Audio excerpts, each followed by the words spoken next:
आज विश्व पर्यटन दिवस है और इस दिन को पूरी दुनिया में बड़े शानदार तरीके से सेलिब्रेट किया जा रहा है। लेकिन भारत के लिए सेलिब्रेशन से ज़्यादा ये आत्मनिरीक्षण का वक्त है। इसीलिए आज हम कुछ सवाल उठा रहे हैं। क्या आजकल टूरिज्म के नाम पर लोगों के दिमाग में वीज़ा, पासपोर्ट, विदेशी धरती यही छाए रहते हैं?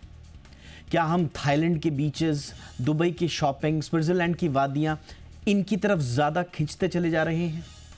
क्या हम अपने देश के राजस्थान के राजसी किले, केरल के बैकवाटर्स, उत्तराखंड और हिमाचल की खूबसूरत वादियाँ इनको भूलते जा रहे हैं? या हमें लगता है कि यहाँ जाना प्रेस्टीज नहीं दिला पाएगा? क्या ऐसी बात है? क्या वाकई में विदेश जाना ही असली टूरिज्म हो गया है? और आखिर क्यों लग्जरी टूरिज्म में हम अपनी धरती से ज़्यादा भरोसा विदेशी धरती पर करने लगे हैं? अब इसके पीछे जिम्मेदार कौन है?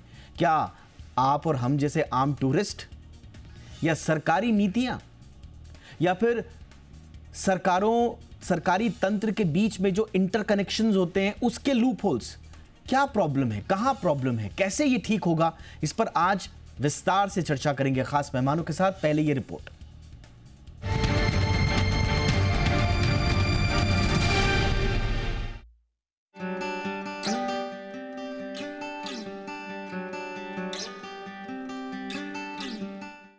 विदेश यात्रा करने वाले भारतीयों की संख्या लगातार बढ़ रही है, लेकिन भारत आने वाले विदेशी पर्यटकों की संख्या में अभी भी कोविड के पहले जैसी रौनक नहीं देखने को मिल रही है।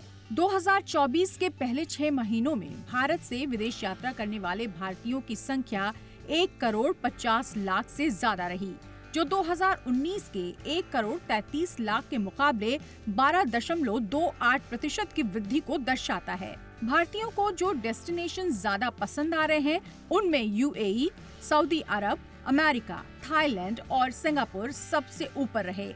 सोशल मीडिया, खासकर इंस्टाग्राम स्टोरीज और ब्लॉग्स ने भारतीयों के मन में यात्रा का फोमो यानी फियर ऑफ मिसिंग आउट पैदा कर दिया है। लोग वियतनाम, कजाकिस्तान, अजरबैजान और इंडोनेशिया जैसे नए और कम खर्चीले जगहों का रुख कर रहे हैं। थाईलैंड और मलेशिया जैसे देशों ने भारतीयों को आकर्षित करने के लिए वीजा फ्री यात्रा की सुविधा दी है, जिससे वहां पर्यटकों की संख्या में काफी उछाल देखा गया। इसके अलावा इन देशों की साफ सफाई, सस्ती यात्रा और बेहतर पर्यटन सुविधाओं ने भारतीय पर्यटकों को अपनी ओर खींचा है। हालांकि भारत में आने वाले विदेशी पर्यटकों की संख्या में गिरावट जारी है। 2024 के पहले 6 महीनों में भारत आने वाले विदेशी पर्यटकों की संख्या 47,78,374 रही, जो 2019 की तुलना में 10% कम है। विदेशी पर्यटकों के कम होने के पीछे भारतीय यात्रा खर्चीला होना मुख्य कारण बताया जा रहा है। इसके साथ ही भारत में बुनियादी ढांचे की समस्याएं जैसे साफ सफाई की कमी, ट्रैफिक जैम और पर्यटन स्थलों पर बेहतर सुविधाओं की कमी भी विदेशी पर्यटकों को भारत की तरफ आकर्षित नहीं कर पा रही। इसके मुकाबले वियतनाम, थाईलैंड और श्रीलंका जैसे देशों में कम खर्च और बेहतर पर्यटन सुविधाओं की वजह से ज्यादातर लोग इन देशों की ओर आकर्षित हो रहे हैं। भारत में कई प्रसिद्ध पर्यटन स्थल हैं, जो देश विदेश के यात्रियों को अपनी ओर खींचते हैं। इसमें आगरा का ताजमहल, गोवा के समुद्र तट, राजस्थान के महल और किले, केरल के बैकवाटर और हिमाचल प्रदेश और उत्तराखंड के पहाड़ी स्थल शामिल हैं। साथ ही बनारस और ऋषिकेश जैसे धार्मिक स्थल भी भारत के प्रमुख आकर्षणों में से हैं। लेकिन विदेशी पर्यटकों की संख्या बढ़ाने के लिए भारत को अपने पर्यटन स्थलों की साफ सफाई और सुरक्षा पर ध्यान देना होगा। स्वच्छ भारत अभियान को और मजबूती से लागू करना होगा और पर्यटकों के लिए टूरिस्ट हेल्पलाइन और पर्यटक पुलिस जैसी सुविधाओं को बढ़ाना होगा। भारत में विदेशी पर्यटकों की संख्या बढ़ाने के लिए सरकार को एक बड़े प्रचार अभियान की जरूरत है। पहले की तरह इनक्रेडिबल इंडिया और अतिथि देवो भव जैसे अभियानों को दोबारा शुरू करने से भारत की छवि को निखारा जा सकता है। इसके साथ ही पर्यटन स्थलों पर स्वच्छता, सुरक्षा और सुविधाओं में सुधार करना जरूरी है। भारत में पर्यटन से होने वाली विदेशी मुद्रा आय यानी फॉरेन एक्सचेंज अर्निंग 2024 के पहले 6 महीनों में $15.34 बिलियन रही, जो 2019 की तुलना में 5.54% की वृद्धि को दर्शाती है। हालांकि पर्यटकों की संख्या कम होने के बावजूद ये आय बढ़ी है, जिससे ये संकेत मिलता है कि भारत आने वाले पर्यटक अधिक खर्च कर रहे हैं या महंगाई के कारण खर्च बढ़ा है। भारत में विदेशी पर्यटकों की संख्या में गिरावट के बावजूद भारतीयों के लिए विदेश यात्रा का आकर्षण दिन ब दिन बढ़ता जा रहा है। सरकार और पर्यटन मंत्रालय को विदेशी पर्यटकों को वापस लाने के लिए ठोस कदम उठाने होंगे। अगर पर्यटन सुविधाओं में सुधार किया जाए और एक बड़ा प्रचार अभियान चलाया जाए तो भारत फिर से विदेशी पर्यटकों का पसंदीदा गंतव्य बन सकता है। ब्यूरो रिपोर्ट, जी मीडिया। बहुत ही खास मेहमान इस वक्त हमारे साथ जुड़ चुके हैं। स्वागत करते हैं आलोक बाजपेयी साहब का, जो कि सीएमडी एंड ग्रुप सीईओ हैं एक्सिगो के। बहुत बहुत स्वागत है आलोक जी आपका हमारे शो पे। हमारे साथ हैं ज्योति मयाल जी, प्रेसिडेंट हैं TAAI यानी कि travel agents association of India की। ज्योति जी बहुत बहुत स्वागत है आपका। और हमारे साथ हैं सुजॉय मित्रा, जाने माने सोलो ट्रैवलर है, बहुत सारे रिकॉर्ड्स भी आपके नाम हैं। बहुत बहुत स्वागत सुजॉय आपका भी हमारे शो पे। चर्चा की शुरुआत आलोक जी आपसे ही। हो सकता है आज के प्रोग्राम में बहुत सारे लोगों को कुछ बातें हमारी बुरी भी लगें, क्योंकि हम ना एक दिवा स्वप्न में रहते हैं कि साहब हमारे यहाँ तो बहुत अच्छा है, सब कुछ बहुत बढ़िया है। लेकिन जब हम धरातल पर उतरते हैं और टूरिज़्म की हकीकत देखते हैं तो बड़ा हताशा सी हाथ लगती है, ख़ास तौर से जब हम विदेशों में जाकर और फिर अपने भारतीय परिस्थितियों को कंपेयर करते हैं। तो हम आज चाहेंगे कि हम किसी दिवा स्वप्न में ना रहें, हम किसी ख्याली पुलाव का स्वाद न लें, बल्कि रियलिटी चेक करें इंडियन टूरिज्म का। इसलिए आलोक साहब, अभी भारतीय उद्योग, पर्यटन उद्योग के सामने आप लोगों के नज़र में क्या क्या चुनौतियां, इंपॉर्टेंट पॉइंट्स क्या हैं जिन्हें इमीडिएटली हमें एड्रेस करना होगा? दीपक जी, सबसे पहले तो शो में बुलाने के लिए शुक्रिया आपका।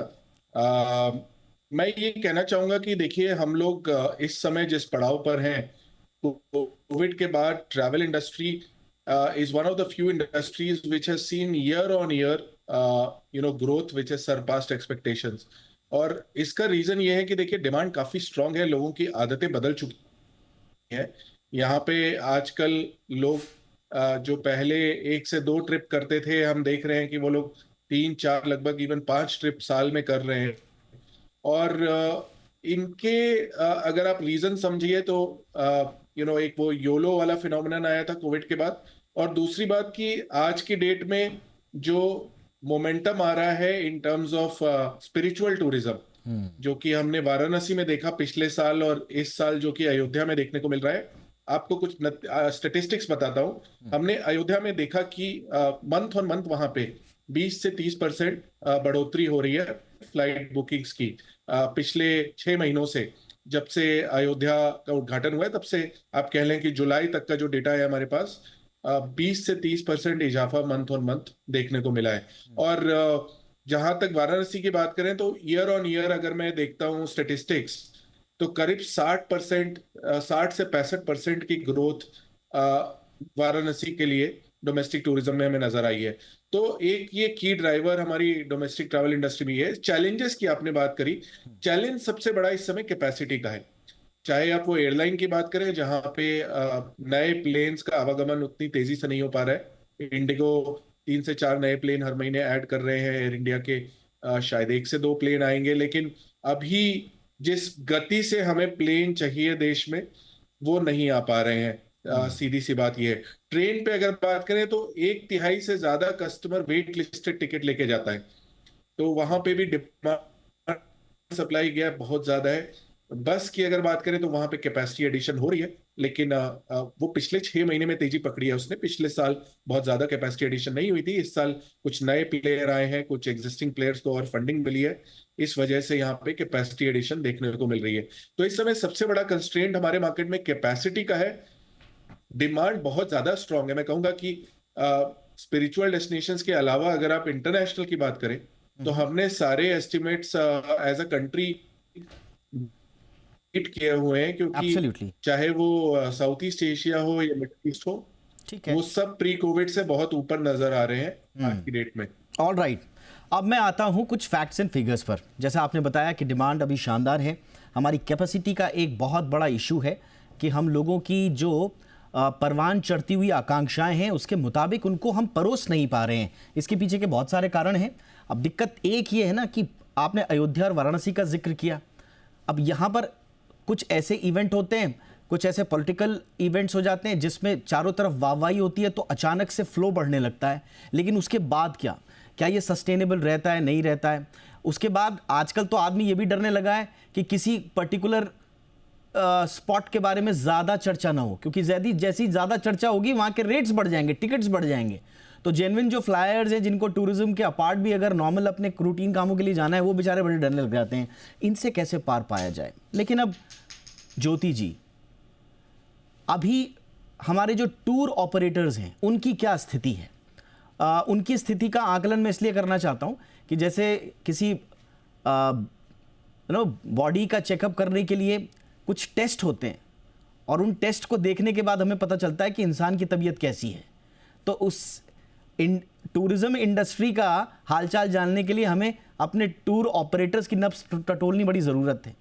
बताइए मैम, किस हालत में है हमारी tour operators? Thank you, Deepak. Thank you for getting me here again. It's such a pleasure to see all of you again.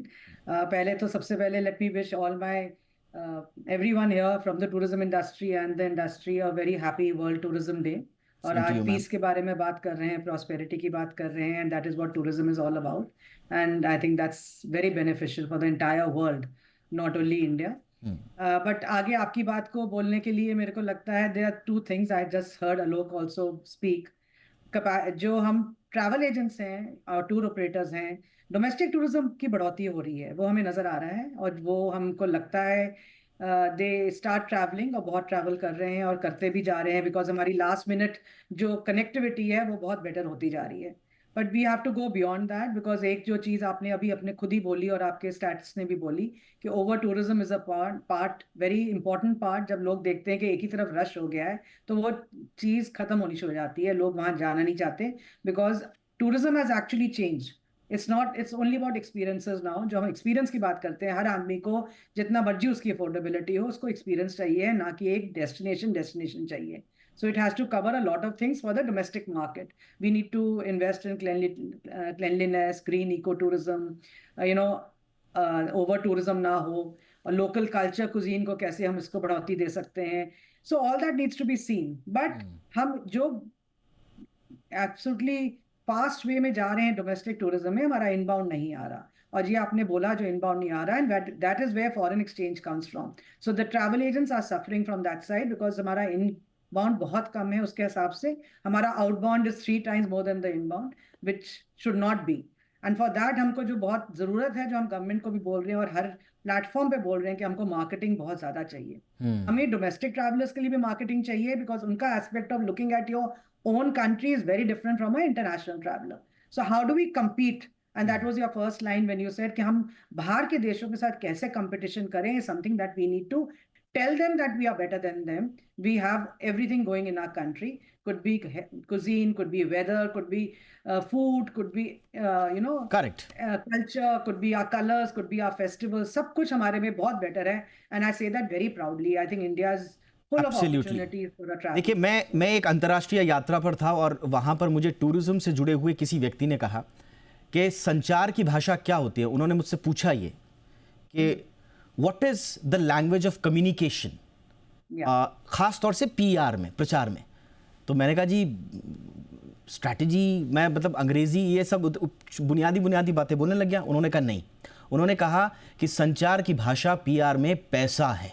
जो जितना पैसा बहाएगा, इन्वेस्ट करेगा, उसका कम्युनिकेशन उतना स्ट्रांग होगा. अब मैं कुछ डेटा आपको बताता हूँ. जो टूरिज्म प्रमोशन बजट्स हैं दुनिया के, उनको आप देखिए. USA जो है वो 12,500 करोड़ रुपए खर्च कर रहा है. फ्रांस लगभग 10,000 करोड़ खर्च कर रहा है.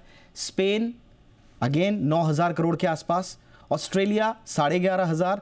थाईलैंड, ये रीजनल कॉम्पिटिटर है हमारा, 21,500 करोड़ रुपए. और जापान 56,000 करोड़ रुपए. अब आते हैं भारत में. भारत का टूरिज्म प्रमोशन बजट कितना है? 33 भी नहीं है मैम, 2,500 के आसपास भी नहीं है. नहीं, 33 करोड़ है सिर्फ. अब ये लेटेस्ट आ गया होगा. पिछले साल 100 करोड़ था, इस बार उन्होंने उसको हाँ, इस बार किया है. 24-25 के लिए किया है. और 24-25 का तो अभी दिखेगा ना, जो 23-24 में हुआ है वो तो सिर्फ 24,000 हुआ। तो आप समझिए कि हम कितना खर्च कर रहे हैं अपने प्रमोशंस में, अपनी कंसिस्टेंसी नहीं है, प्रमोशन के लिए पैसा नहीं है, कैसे हम दुनिया में अपना नाम बना पाएंगे। मैं इस सवाल के साथ इसलिए ज़रूर जाना चाहूँगा सुजॉय के पास, क्योंकि सुजॉय ने बहुत सारे रिकॉर्ड बनाए, दुनिया भर के चप्पे चप्पे को छान मारा। सुजॉय, कहाँ कहाँ दिक्कत आपको लगती है? जितना मज़ा आज की डेट में लोगों को विदेश जाकर पैसा खर्च करने में आ रहा है, वो भारत में क्यों नहीं आ रहा?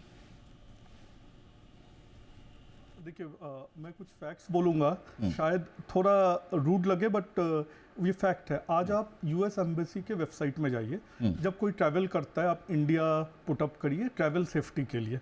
तो जब आप ट्रैवल सेफ्टी के लिए इंडिया डालते हैं तो वहाँ लिखा हुआ है कि यूएस गवर्नमेंट के लोगों को अगर वो मिज़ोरम जा रहे हैं, अरुणाचल प्रदेश जा रहे हैं, उन्हें परमिशन चाहिए, and that is level 4 danger, similar danger like Syria, जो कि शायद हकीकत नहीं है। बट इंडियन गवर्नमेंट्स को ये लाइजनिंग करना है, जो इन लोगों ने ये ट्रैवल सेफ्टी के लिए यूएस ने, यूके ने, ऑस्ट्रेलिया ने अपने वेबसाइट्स पे कुछ रीजन्स ऑफ इंडिया को दे के रखा हुआ है। उन लोगों ने महाराष्ट्र के एक बहुत बड़े चंक को दे के रखा हुआ है लेवल 4 रिस्क। ठीक है, कुछ नक्सली एरिया है जहाँ पे वो रिस्क हो सकता है, बट देन पहले तो इंडियन गवर्नमेंट को इन जगहों पे जाके डी रिस्क करना, मतलब इनसे लाइजन करना चाहिए, और जो एक्चुअल उनको लगता है ट्रबल है तो हम लोग कैसे उन जगहों पे सेफ्टी इंश्योर करें। अभी जम्मू कश्मीर को पूरा उनने लेवल 3 रिस्क दे के रखा हुआ है, तो ये एक मेजर फैक्टर है। सेकेंड क्या है, देखिए हर कंट्री में इंडिया का एक बहुत बड़ा एडवांटेज है कि मेजॉरिटी वेस्टर्न कंट्रीज़ से इंडिया में सिमिलर एक्सपेंस में आप काफ़ी ज़्यादा अच्छे लग्जरी में स्टे कर सकते करेंसी डिफरेंस के वजह से। पर अब जब ये वेस्टर्न कंट्रीज़ के वो आते हैं, वियतनाम को आप एक टिपिकल एग्जांपल देखिए, जहाँ एक वेजिटेरियन इंडियन आज से 5 साल पहले जाना नहीं चाहता था कि वियतनाम में खाना नहीं मिलता। आज वियतनाम ने टूरिज़्म को ऐसे डेवलप कर लिया है कि आप गोवा जाएंगे उससे सस्ता वियतनाम है। जो वेजिटेरियन, क्या जैन्स भी वियतनाम जा रहे हैं, उन लोगों ने उस क्राउड को कैटर किया। सो सेकेंड, इन इंडिया को इन चीज़ों को ये तो बहुत बड़ा पेन पॉइंट सुजय आपने बता दिया। सबसे बड़ा रीज़न विदेश जाने का यही है। मेरे बहुत सारे मित्र हैं, मैं उनसे बातचीत करता हूं, वो कहते हैं कि यहाँ से मुझे ले जाना है, मुंबई से ले जाना है, मुंबई से देहरादून जाना है, तो वो मुंबई से सिंगापुर, मुंबई से वियतनाम, मुंबई से दुबई जाने से बहुत महंगा है। तो क्यों ना मैं वहीं चला जाऊँ, वहीं अपनी और परिवार को भी बुला लेता हूँ, वहाँ परिवार के साथ भी वक्त बीत जाएगा। तो इस तरह से हमारी आंखों के, हमारी नाक के नीचे हमारा टूरिज्म हमारे हाथ से खिसक रहा है, जबकि इस वक्त सबसे बढ़िया सिचुएशन थी, जैसा कि आलोक जी ने बताया भी शुरुआत में, शानदार मूड माहौल बना हुआ है। ऐसा नहीं है कि टूरिस्ट नहीं आना चाहता है, बट उसके लिए हम परोसें भी तो वो सुविधाएं वो मिल नहीं पा रही हैं। तो वो कैसे चीज़ें ठीक होंगी, छोटे से ब्रेक के बाद मैं आ रहा हूँ तीनों के साथ चर्चा करने के लिए। कहीं मत जाइए, देखते रहिए आपकी खबर आपका फायदा।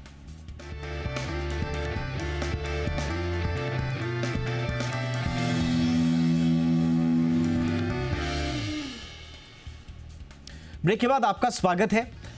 तो इंटरनेशनल टूरिज्म डे है, सबको एक बार फिर से बहुत बहुत बधाई। लेकिन आज हम थोड़ा सा भारत की नब्ज टटोलने की कोशिश कर रहे हैं, थोड़ा क्रिटिकल एंगल से हम देखने की कोशिश कर रहे हैं कि कैसे यहाँ चीज़ें ठीक हो सकती हैं, ताकि दुनिया में जो टूरिज्म का एक बूम आया हुआ है उसके फ़ायदे हम भी उठाएं। और हमारा तो अपना इतना बड़ा देश है, इतना खूबसूरत देश है, समंदर से लेकर रेगिस्तान से लेकर हिमालय से लेकर हर चीज़ यहाँ है, उसके बावजूद बाहर ज़्यादा जा रहे हैं लोग, हमारे भारतीय ज़्यादा बाहर जा रहे हैं और विदेशी भारत कम आ रहे हैं। थोड़ा सा ये चोटता है चीज़ें, इसलिए आज हम इस पर चर्चा कर रहे हैं।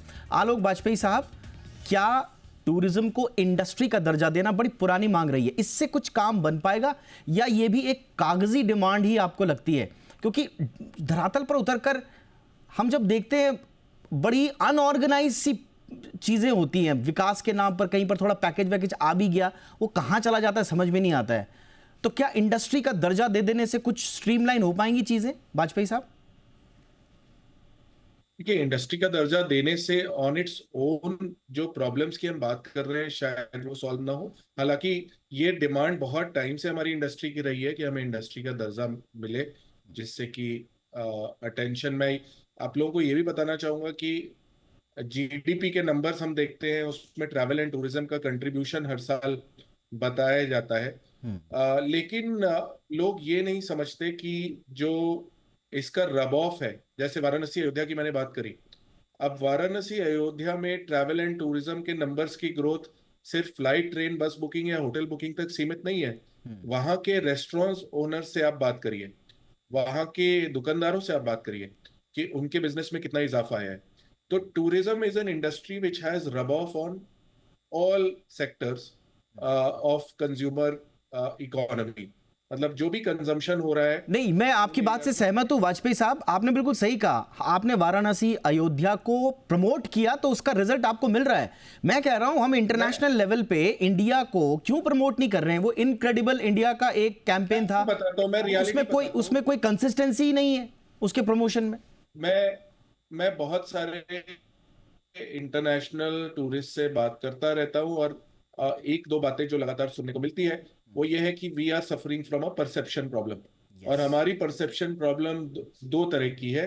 एक की जो कि स्वच्छ भारत जिसको एड्रेस कर रहा है कि मतलब क्या हम अपने सारे टूरिज्म साइट्स को क्लीन एंड नीट रख सकते हैं, क्योंकि बहुत सारे हमारे जो टूरिस्ट आते हैं, जो एक्सपेक्टेशन लेके आते हैं, जो रियलिटी उनको मिलती है, चाहे वो वहां तक पहुंचने का एक्सपीरियंस हो, आप चाहे ताजमहल ले लीजिए, चाहे किसी भी मॉन्यूमेंट को ले लीजिए, क्या उसके बाहर हमने एडिक्वेट पार्किंग व्यवस्था की हुई है, क्या उसके बाहर एडिक्वेट हमारी ऑनबोर्डिंग है, क्या उसका जो एंट्री है वो फ्रिक्शनलेस है मॉन्यूमेंट का।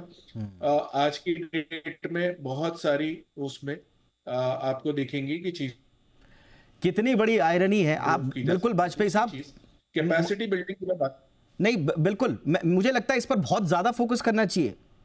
Let's be clear, loud and clear, साफ साफ बोलते हैं। कैपेसिटी बिल्डिंग के मेरा पॉइंट और बता देने नहीं, मैं सर एक मिनट इस पे जरा एम्फेसाइज करने दीजिए, क्योंकि ये परसेप्शन जो है ना ये बिगड़ा हुआ है, और इसके पीछे के रीजन हम ही लोगों ने दिए हैं विदेशियों को। वो जो कहते हैं ना हम आपके यहाँ आते हैं, साफ सुथरी नहीं है चीजें, हाइजीनिक नहीं है चीजें। कितनी बड़ी आयरनी है कि 10वीं 11वीं शताब्दी मेगास्थनीज आए थे 4वीं सदी में, वो भारत की सामाजिक व्यवस्था और स्वच्छता का वर्णन करके चले गए।